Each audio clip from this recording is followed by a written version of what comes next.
बार मैं रिपीट कर दे रहा हूं,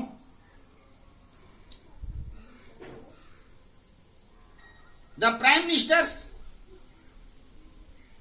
comes Patna on 22 of July 2020। ध्यान से देखेंगे, the prime minister comes Patna. Comes verb का फॉर्म है जो सिंपल प्रेजेंट को इंडिकेट करता है। V1 प्लस इस, but it refers to future time. Why? Because today is I think 26th of April। आज कितना तारीख है? और ये एक्शन कब होगा, कब आने वाले हैं? तो आज से 2-3 महीना के बाद आने वाले हैं। तो ये कोई जरूरी नहीं है, it is not necessary that the form of verb what indicates the tense that refers to same time, not, it is not sure, it is not necessary। इसलिए टाइम और टेंस को रिलेटेड है बट सेम नहीं है। Verb का form time को refers करता है।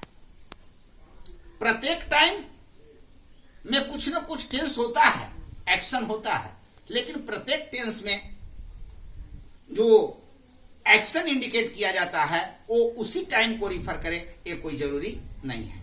अब हम शुरू करेंगे यूज ऑफ सिंपल प्रेजेंट। आप जानते हैं कि टेंस का जब हम सब क्लासिफिकेशन करते हैं तो present tense, present indefinite tense जिसको सिंपल प्रेजेंट भी कहते हैं, प्रेजेंट इम्परफेक्ट या प्रेजेंट प्रोग्रेसिव भी कहते हैं, या प्रेजेंट कंटिन्यूअस भी कहते हैं, प्रेजेंट परफेक्ट होता है, प्रेजेंट परफेक्ट कंटिन्यूअस होता है। तो आज हम शुरू करेंगे कि प्रेजेंट इंडेफिनिट और सिंपल प्रेजेंट का यूज कहां कहां होता है। तो पहला यूज के रूप में आप देख लो कि to express the action that shows present profession. Present profession आपका क्या है? What is you doing this time. This time आप जो कुछ कर रहे हैं उसी को प्रेजेंट प्रोफेशन कहा जाता है। जैसे यहां पर देखिए ही इट्स, वो खाता है, ये उसका प्रेजेंट प्रोफेशन है। वी प्ले फुटबॉल, ये उसका प्रेजेंट का रिसेंटली प्रोफेशन है। माय फादर टीचर, ये प्रेजेंट प्रोफेशन है। यहां पर आपको कंफ्यूज कुछ लोग कर सकता है, कुछ लोग ऐसा तर्क कर सकता है कि ये प्रोफेशन क्या है, हुआ प्रोफेशन तो इंजीनियर का होता है, डॉक्टर का होता है, टीचर का होता है, बट जो कुछ whatever work we perform are our professions, ये सारा का प्रोफेशन उस आमने सामने के डिस्कशन में होगा। यदि कोई डाउट क्रिएट करेगा तो उनको मेरा आप व्हाट्सएप नंबर दे दोगे, मैं उनसे टॉक कर लूंगा। तो इस तरह से प्रेजेंट प्रोफेशन को एक्सप्रेस करने के लिए प्रेजेंट इंडेफिनिट टेंस का प्रयोग होता है। सेकेंड है to express the universal truth. Universal truth तो आप जानते हैं, जिसके संदर्भ में बहुत ही हमेशा था, है और होगा। जैसे the earth moves around the sun, ये यूनिवर्सल ट्रूथ है, वैश्विक सत्य है, सार्वकालिक है, सार्वभौमिक है, सार्वदेशीय है। The sun rises in the east, ये भी यूनिवर्सल ट्रूथ है। The Mount Everest is the highest mountain peak in the world, ये भी यूनिवर्सल ट्रूथ है और फैक्ट है, परमानेंट फैक्ट है। इसलिए ऐसे यूनिवर्सल ट्रूथ को एक्सप्रेस करने के लिए भले वो पास्ट टेंस में भी था, हुआ था, लेकिन पास्ट वर्ब के पास्ट फॉर्म को हम नहीं यूज करते हैं, यहां पर वर्ब के प्रेजेंट फॉर्म को ही हम यूज करते हैं, क्योंकि tense is only the form of verb. Tense indicates only the form of verb according to happening period. तो ये यूनिवर्सल ट्रूथ को एक्सप्रेस करने के लिए प्रेजेंट इंडेफिनिट सिंपल प्रेजेंट का यूज होते हैं। और थर्ड अभी यहां पर जो है to express the regular and habitual action, जो आपकी आदत है, जिसको रेगुलर इंटरवल पर रेगुलर रूप में आप रिपीट करते हैं, ऐसे रेगुलर एंड हैबिचुअल एक्शन को एक्सप्रेस करने के लिए वहां पर प्रेजेंट सिंपल प्रेजेंट फॉर्म का ही यूज किया जाता है। जैसे I go to lord Vishnu temple daily. ये मेरा हैबिट है, ये मेरा हैबिचुअल एक्शन है, रेगुलर एक्शन है एंड रिपीटेड एक्शन है। इसलिए यहां दूसरा कुछ नहीं यूज होगा, बल्कि वर्ब का प्रेजेंट सिंपल प्रेजेंट फॉर्म का ही यूज होगा। He gets up at 4 AM early in the morning. वो 4 बजे भोर में प्रत्येक दिन जगता ही जगता है। ये उसकी हैबिट है, ये हैबिचुअल एक्शन है। ऐसे एक्शन को जो रेगुलर होता है और जो हैबिट के अनुसार होता है, रिपीट होता है, ऐसे एक्शंस को regular, habitual and repeated actions कहते हैं। और इसके लिए प्रेजेंट फॉर्म का ही यूज होता है, सिंपल प्रेजेंट का ही यूज होता है, दूसरे किसी तरह के वर्ब का यूज नहीं होता है। नेक्स्ट जी, टू एक्सप्रेस पॉजेशन, यानी किसी चीज पर स्वामित्व है, अधिकार है, इसको एक्सप्रेस करने के लिए भी प्रेजेंट इंडेफिनिट टेंस का अर्थात सिंपल प्रेजेंट का यूज करते हैं। This house belongs to my grandfather. ये ग्रैंडफादर हो, it may be grandfather is not alive this time, but this house belongs to my grandfather. This is correct. You can't write this house belonged to my father. Past simple past नहीं होगा। जब भी ऐसे possession की बात आती है तो सिंपल प्रेजेंट का यूज करते हैं। He owns a big house. He owns a big house, मतलब कि उसके पास एक बड़ा घर है, बहुत बड़ा घर है। ये घर हो सकता है कि 20 ईयर्स अर्ली भी हो, पहले भी हो, जो पास्ट टेंस का टाइम है, पास्ट टाइम है। और ये घर रहेगा 20 ईयर्स बाद तक या 100 ईयर्स बाद तक, जो फ्यूचर टाइम इंडिकेट करता है, रिफर करता है। लेकिन हमेशा जब इस तरह का पोजीशन की बात आती है तो वर्ब जब भी हम यूज करते हैं तो सिंपल प्रेजेंट का ही यूज करते हैं, न कि फ्यूचर या पास्ट का। आप भी ऐसा ही करेंगे। फिर टू एक्सप्रेस परमानेंट फैक्ट, कुछ ऐसे फैक्ट्स होते हैं जो परमानेंट होते हैं। जैसे एग्जाम्पल के लिए मैं आपको बता रहा हूं, इसमें कोई डिफरेंसेज नहीं होता है। आपका घर बना हुआ है तो ये सेंटेंस आप ध्यान से देखिए, my house faces the east, मेरे घर का रुख पूर्व तरफ है ना। ये सिंपल प्रेजेंट का फॉर्म है। और ऐसे जो परमानेंट और कुछ यूनिवर्सल फैक्ट्स होते हैं, जिसको यूनिवर्सल फैक्ट्स भी कहते हैं, जैसे मिल्क इज व्हाइट या हनी टेस्ट स्वीट, हनी का स्वाद कैसा होता है, मीठा होता है। तो इस सिचुएशन में जो परमानेंट फैक्ट है उसके लिए हम लोग प्रेजेंट इंडेफिनिट टेंस का प्रयोग करते हैं, सिंपल प्रेजेंट का प्रयोग करते हैं। एक और एग्जांपल आप देख लें, वो है Patna stands on the bank of the Ganges. Ganga नदी के किनारे पर पटना है, ये थी भी और रहेगी भी। लेकिन जब भी इसका ऐसी बात की चर्चा करेंगे तो प्रेजेंट, सिंपल प्रेजेंट का ही प्रयोग करते हैं। To express the scientific facts, कुछ ऐसे फैक्ट्स होते हैं जो साइंटिफिकली प्रूव्ड होते हैं, कॉन्सेप्ट होते हैं, साइंटिफिकली प्रूव्ड होते हैं। उनको बताने के लिए वहां पर आप पास्ट टेंस या फ्यूचर टेंस का या टेंस के दूसरे फॉर्म का यूज नहीं करेंगे, हमेशा वहां पर प्रेजेंट और सिंपल प्रेजेंट का यूज करेंगे। जैसे water boils at 100 degree centigrade, ये फैक्ट है, साइंटिफिक फैक्ट है, तो हमेशा यूज करेंगे। आइस फ्लोट्स ऑन वाटर, ऐसा ही 2 and 2 is 4, ये सब साइंटिफिक फैक्ट है। मैथमेटिकल कैलकुलेशन के लिए भी हम सिंपल प्रेजेंट का यूज करते हैं।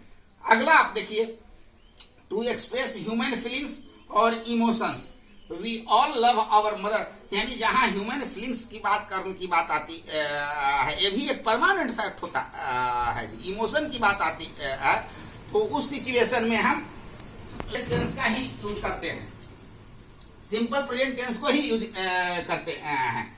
जैसे we all love our motherland, हम लोग सब अपनी मातृभूमि को प्यार करते थे या करेंगे या कर रहे हैं, ऐसा नहीं होता, कर रहे हैं फिर भी हम यूज करते हैं we all love our motherland. यहां पर देखिए वर्ब का फॉर्म आपका सिंपल प्रेजेंट का है, जितना भी ये यूज है वर्ब ये सिंपल प्रेजेंट का है। इंडियन फार्मर्स वर्क हार्ड, यहां पर भी सिंपल प्रेजेंट है। ये work hard, will work hard नहीं होगा या इज वर्किंग हार्ड नहीं होगा। भारतीय अगर ऐसी भी बात कहीं ट्रांसलेशन हिंदी में आपको आ रही है बात कि भारतीय किसान कठिन परिश्रम कर रहे हैं, तो पर भी आपको ट्रांसलेट करना होगा Indian farmers work hard, not are working hard, no, Indian farmers work hard. तो जहां इमोशन की बात आती है, फीलिंग्स की बात आती है, यहां देखो ये फीलिंग्स है, हमारा इमोशंस है, ये emotion, he begins to cry to see anybody sad.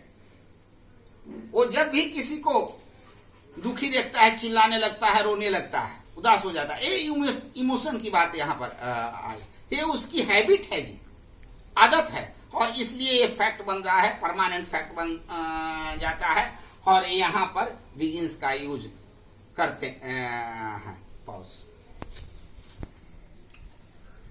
To introduce क्वेटेशन, किसी भी क्वेटेशन को इंट्रोड्यूस जब हम करते हैं तो वहां प्रेजेंट इंडेफिनिट का ही प्रयोग करते हैं, अर्थात सिंपल प्रेजेंट का ही प्रयोग करते हैं।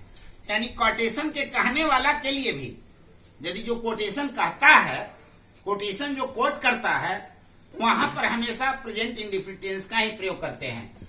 जैसे इल्डर्स से slow and steady wins the race, यहाँ पर slow and steady wins the race, ये तो आपको एक फैक्ट है, परमानेंट फैक्ट है ही, लेकिन इसको कोट करने वाले कौन है? इल्डर्स हैं। इनके साथ V1 का प्रयोग हम किया है, जो structure subject plus V1 present indefinite tense का होता है। यहाँ पर किसी दूसरे रूप में नहीं हो सकता है, बल्कि हमेशा प्रेजेंट इंडेफिनिट टेंस का प्रयोग होता है। इसी तरह से mothers never hate her children, ये भी यूनिवर्सल ट्रूथ है, परमानेंट फैक्ट है। कोई भी माँ, इसको कोट किया गया, कोई भी माँ अपने बच्चे से घृणा नहीं करती है। तो यहाँ पर फादर के लिए सेज का आया है ना। फादर इज सेइंग नहीं, और फादर सेड नहीं, और टोल्ड नहीं, बट फादर सेज, यानी अभी कहते हैं। तो कोटेशन कोट करने वाले इस सिचुएशन में हमेशा प्रेजेंट इंडेफिनिट का प्रयोग करते हैं। आपको कहीं भी कंफ्यूजन होगा, सपोज कीजिए करेक्शन के लिए आएगा, कहीं कहीं होता है एडिटिंग के लिए आता है। अगर इसी तरह से आता है माई फादर टोल्ड या said mothers never hates her children, hate her children, तो आपको कभी भी वो सेड को हमेशा आपको सेज में करना होगा, वो सेड नहीं होगा, दैट इज रॉन्ग। तो जहां कोटेशन को इंट्रोड्यूस करना होता है तो इंट्रोड्यूसर के लिए हमेशा प्रेजेंट इंडेफिनिट का अर्थात सिंपल प्रेजेंट का प्रयोग करते हैं। इसका नेक्स्ट यूज होता है to express the narrative events in a dramatic way. कोई ऐसा इवेंट्स हो गया जो भूतकाल में घटित हो रहा है, 10 दिन 15 दिन बिफोर हुआ है, और उसको अभी हम एक्सप्रेस किसी के सामने करते हैं। तो जब नैरेटिव करते हैं ड्रामेटिक वे में, तो वहां पर प्रेजेंट इंडेफिनिट अर्थात सिंपल प्रेजेंट का प्रयोग होता है। जैसे देखो, एक कहानी कहता है, किसी कहानी को, 2 persons come, they ask way to the temple, they take prasad from the lady and snatch her chain and run away. यहां पर देखो एक घटना घटित होती है पहले भी, यहां पर आप मेंशन कर सकते हैं 2 months एगो, 2 महीना पहले, या 2 years एगो, ऐसे भी आप लिख सकते हैं। 2 साल पहले, 2 महीना पहले भी 2 आदमी आते हैं। यहां देखो केम नहीं है, कम है, चूंकि इवेंट्स का नैरेटिव प्रेजेंटेशन है ड्रामेटिक वे में। They ask way to temple, मंदिर जाने का रास्ता पूछते हैं। They take prasad from the lady, और उस महिला के हाथ से प्रसाद ले लेते हैं, उसके चैन को खींचते हैं और भाग जाते हैं। सारा events, all the actions had taken place in past, but when you explain this in a dramatic way, dialogue के लिए बोलते हैं, तो हमेशा प्रेजेंट इंडेफिनिट का प्रयोग होता है, जो इससे स्पष्ट होता है। To explain the running commentaries, और कॉमेंट्री करने के लिए भी हमेशा प्रेजेंट इंडेफिनिट टेंस का प्रयोग होता है। जैसे पहले के भी कॉमेंट्री को अगर रिपीट हम करते हैं, तो वहां पर Mohit passes the ball to Rohit, Rohit carries the ball and drops it in the goal post. तो लाइव कमेंट्रीज को अगर बाद में भी हम हाईलाइट कर देते हैं या कभी भी एक्सप्लेन करना होता है, तो उसको हमेशा प्रेजेंट इंडेफिनिट में वहां पर वर्ब का प्रयोग करते हैं। जैसे यहाँ पर पासेज हुआ, कैरिज हुआ, और ड्रॉप्स हुआ, ये सारा प्रेजेंट इंडिफिनिट में है। दूसरी चीज एक जनरल वे है, आप जानते हैं कि V1 का प्रयोग ऐसे जो मॉडर्न ग्रामरियन हैं, आधुनिक ग्रामर में केवल टेंस दो ही माना जाता है जी, प्रेजेंट टेंस और पास्ट टेंस। और टेंस का और दूसरा रूप माना जाता है कि ये ऑक्सिलरी वर्ब या हेल्पिंग वर्ब के हेल्प से फॉर्म होता है, इसलिए ओरिजिनल टेंस दो ही होता है, प्रेजेंट टेंस और पास्ट टेंस, और सिंपल प्रेजेंट और सिंपल पास्ट। उसमें भी इसका केवल अफर्मेटिव रूप। ये ऐसे ही दो फॉर्म है जिसमें ऑक्सिलरी वर्ब का यूज नहीं होता है स्पष्ट करने के लिए। जैसे ही रीड्स ए बुक, इसमें ऑक्सिलरी वर्ब नहीं है, अफर्मेटिव। लेकिन इसी को यदि आप निगेटिव बनाते हैं, he doesn't read a book, तो ओरिजिनल फॉर्म टेंस का दो ही होता है, present indefinite and past indefinite. और सारे तो ऑक्सिलरी के सहायता से टेंस क्रिएट किया जाता है। तो इस स्थिति में जब हम इंपरेटिव सेंटेंस और प्रेजेंट इंडिफिनिट में V1 का प्रयोग होता है, आप जानते हैं।